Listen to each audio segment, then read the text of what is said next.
You probably heard the phrase over and over and over again, practice makes perfect. Practice makes perfect. But I want you to understand that that's not exactly true. In fact, the neural pathways in the brain are created when you do the same thing over and over again. That's why they say that the mother of all learning is repetition. If a classroom teacher needs to teach a new math principle or a new English principle or a new way to diagram or a new scientific fact, the way that they do that is over a series of days, sometimes weeks, depending on how complicated the subject is. They will repeat the same lesson just from a different angle. They'll apply the same principles, but in a different way. The reason that they do that, and the reason that doctors have their residency before they become independent surgeons or physicians in another way, the reason that people have probationary periods in whatever job they have so that they can understand the training aspect, is because practice doesn't make perfect. Practice makes permanent. Do you hear what I said? Practice makes permanent. Now, the challenge that many of us run into is that practice, when we're applying it to the things in our life which seem mundane, the things in our life that we look at and go, oh, do I really have to do this again? Balancing checkbooks, registering your account, keeping up with your taxes and filing your receipts. Those little tasks that seem like, oh, I just hate to do them. But see, what we're not practicing with those tiny little everyday tasks, the right diet, the right exercise, the right proper handling of our finances, the right proper handling of our relationships, those tiny little things that sometimes just seem annoying, frustrating, irritating beyond all measure. Those little tasks are the ones that add up to the big things that happen in our life or don't.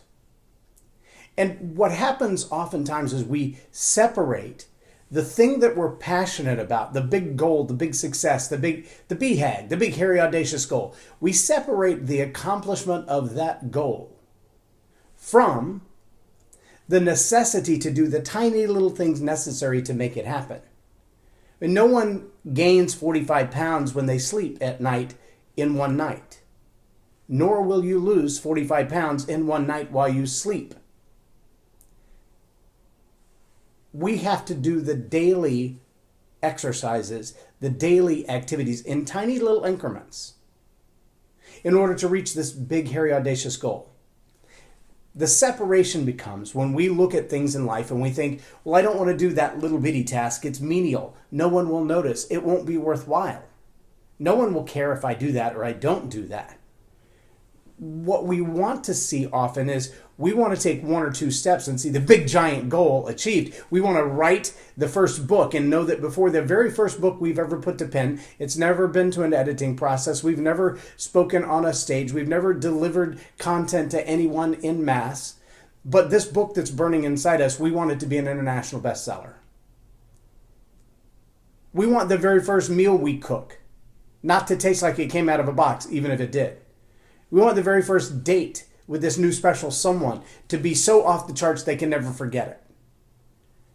We want our first try to be reaching for the stars. But we forget that there's a process in developing ourselves to get there. If you want to be a great writer, read. I remember being in a class when Miss Smith came in and she said that. And she said, if you want to be a good writer, read. And don't just read the things that you write. I thought, well, that's kind of an interesting standpoint. She said, if you just read what you write is going to sound like what you read. You've got to spread your palette. Read fiction if you write nonfiction. If you read and write the same type of books as everybody else, you're going to sound like a clone to them. Read a plethora of things that don't sound like your voice, and you'll learn other ways of expression, other words to use. If you sing off key from time to time so that you hear the contrast of what it sounds like. Use those minor chords and major chords in contrast to each other to develop yourself in a richer thing. Sing a style of music that you don't even like, to give your vocal talent range, to stretch yourself. If you know how to play one instrument, learn how to play another one. Expand your horizons to be able to pour your passion into it. Now, here's the problem that we run into oftentimes, because the daily practices, the learning the piano keys, the learning the piano keys, the learning the piano keys, the typing, the average book today is about 200 pages. There are some that are less than that, and there are some that are significantly more than that, but the average book is about 200 pages. On a standard 6x9 or 5x8 format, that's roughly 30,000 words. 30,000 words. How do you write a book of 30,000 words? One word at a time, just like everybody else does.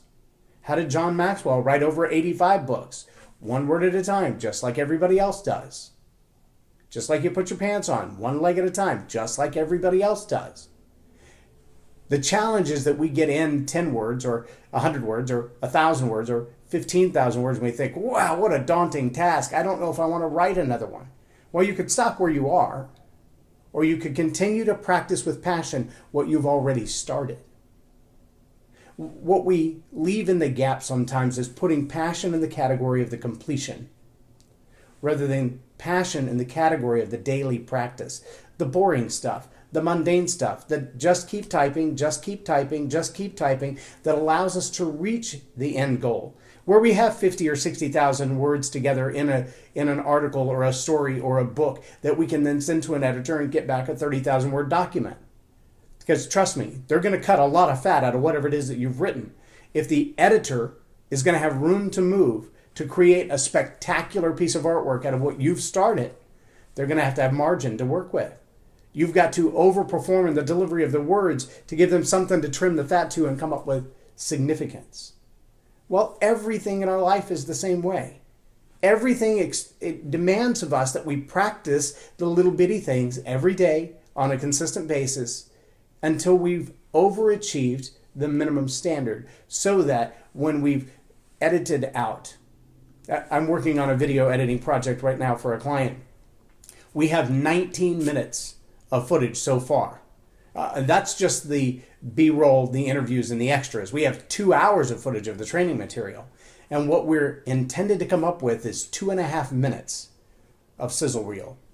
2.5 minutes of sizzle reel out of 2 hours and 20 minutes worth of content. Well, we've got more than enough content to cut it down and have something different at every second. But it's the diligence to create all of that content with passion. We could easily look at it and go, oh, this piece is going to be on the cutting room floor. That page won't even make the chapter. Those designs aren't even going to make the final cut. So I'll just because I have to turn in 10 designs, I'll give them 10 designs, but there's really only 3 of them that are really, really good, and one of them I know is going to win. One of them is going to be the one adopted by the client. One of them will be the one everybody wants. If we approach life that way, again, whether it's your diet, it's your exercise, it's your family relationships, how many times have you done this where your child is working on a puzzle or a drawing or a toy, and you're in the middle of reading a book or watching a show or on the phone or looking at Facebook, and your child says, hey mommy, look at this, hey daddy, look at this, and you give them one of these. Yeah, that's awesome. And you never even look up. You never take your eyes off of what you're doing. You're not practicing with passion, you're parenting.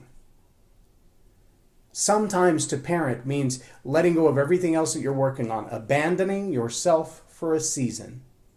Maybe it's 5 minutes, maybe it's 5 hours, maybe it's 5 days on vacation, and letting the things of your values, your own personal, this is what I want to do, your own desire for the moment, be superseded by the passion that you have for your family.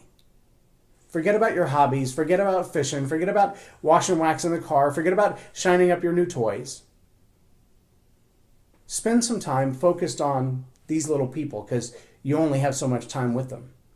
But if you want to reach your full potential in parenting, your full potential in your career, your full potential in your hobbies and your talents, your full potential in your faith, you have to practice with passion the little stuff, the daily habits. Every day matters. John Maxwell's written an entire book on it. It's a great book. Every day matters. It forces you to look at the little bitty things that are so easy to overlook. So easy to focus on something else. So easy to not pay attention to the minor details. You know, when you go to get your cup of coffee in the morning, though, It only takes one or two minor details to ruin the entire cup of coffee. If you were to grab a salt packet instead of a sugar packet or a Splenda packet, it would ruin your coffee. You know that as well as I do.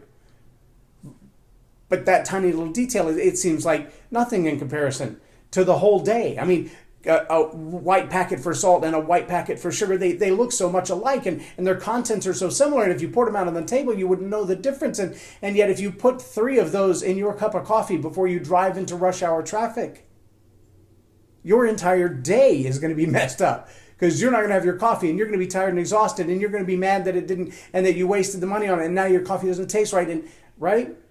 It's those tiny little details that mess up everything. But those are the tiny little details where you've got to practice with passion. Practice with passion to reach your full potential.